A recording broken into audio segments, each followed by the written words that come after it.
দৰ্শক আপোনালোকে চাই আছে ডিবি নিউজ। মহাভাৰত গীতাত শ্ৰীকৃষ্ণই অৰ্জুনক কৈছিল যে কৰ্ম কৰা ফল নিবিচাৰিবা, আৰু এই একেষাৰ কথাই এতিয়া বিজেপিৰ ৰাজ্যিক পৰ্যায়ৰ নেতা কেবিনেট মন্ত্ৰীসকলে কৈ আছে যে আপোনালোকে গাঁও পঞ্চায়তৰ সদস্য ৱাৰ্ড মেম্বাৰ সকলে কৰ্ম কৰক, আপোনালোকে প্ৰেচিডেণ্ট হোৱাৰ আশা নকৰিব, হেয়া আপোনালোকৰ উমৈহতীয়া প্ৰচেষ্টাত হ'ব। ইতিমধ্যে কেবিনেটত কেইবাটাও গুৰুত্বপূৰ্ণ সিদ্ধান্ত লৈছে। গাঁও পঞ্চায়তৰ যি নিৰ্বাচন, এই নিৰ্বাচনৰ পিছত কেতিয়া পঞ্চায়তখন গঠন কৰা হ'ব, কোন তাৰিখে গঠন কৰিব, সমান্তৰালভাৱে সভাপতি কেনেধৰণে নিযুক্তি হ'ব ইত্যাদি ইত্যাদি। আপোনালোকে চাই আছে ডিবি নিউজ। শেহতীয়াভাৱে প্ৰতিখন গাঁৱত যি পঞ্চায়তৰ নিৰ্বাচন হৈ গ'ল, আৰু এই নিৰ্বাচনৰ পিছত এতিয়া গাঁৱৰ প্ৰতিখন চকত বা চুবুৰীত দোকানত এটাই আলোচনা, প্ৰেচিডেণ্ট কোন হ'ব।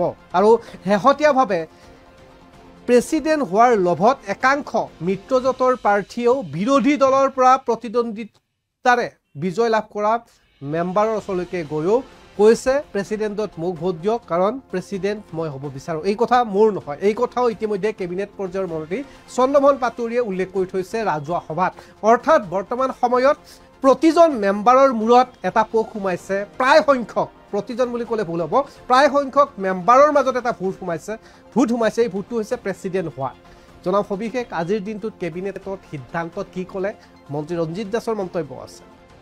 পঞ্চায়তৰ সভাপতি বা উপসভাপতি বা আঞ্চলিক পঞ্চায়তৰ সভাপতি উপসভাপতি বা জিলা পৰিষদৰ, আৰু সেইটো মাননীয় মুখ্যমন্ত্ৰী ডক্টৰ হিমন্ত বিশ্ব শৰ্মা ডাঙৰীয়াৰ অনুমোদন সাপেক্ষে আজি তেখেতে অনুমোদন জনাইছে।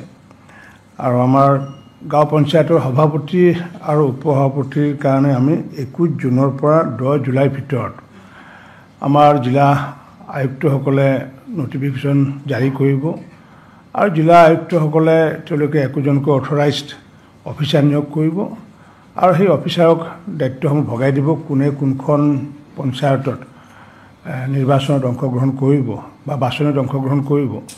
আৰু সেইটোৰ আধাৰতে নিৰ্ধাৰিত টাইমত, অৰ্থাৎ 21 জুনৰ আগতে জিলা আয়ুক্তসকলে তেওঁলোকে নটিফিকেশ্যন জাৰি কৰাৰ পিছত 21 জুনৰ পৰা 10 জুলাইৰ ভিতৰত গাঁও পঞ্চায়তৰ সভাপতি আৰু উপসভাপতিৰ কাৰণে নিৰ্বাচন অনুষ্ঠিত হ'ব, আৰু সেইদিনাখন তেওঁলোকৰ শপত গ্ৰহণ হ'ব, তাৰপিছত নিৰ্বাচন অনুষ্ঠিত হ'বগৈ।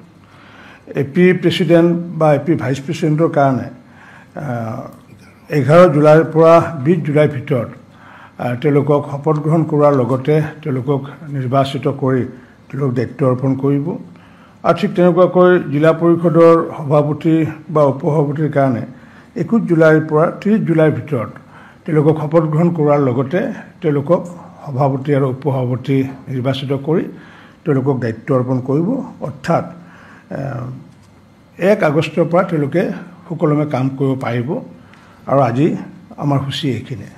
পূৰ্বতে আমি দেখিছিলোঁ যে পঞ্চায়তৰ সভাপতি নিৰ্বাচিত কৰাৰ পিছত যে এই সদস্যসকলে, অথচ ৰাইজে নিৰ্বাচিত কৰে, কিন্তু ভাঙা পাতা কৰে সদস্যসকলে বিভিন্ন কাৰণত অনাস্থা প্ৰস্তাৱ আনে।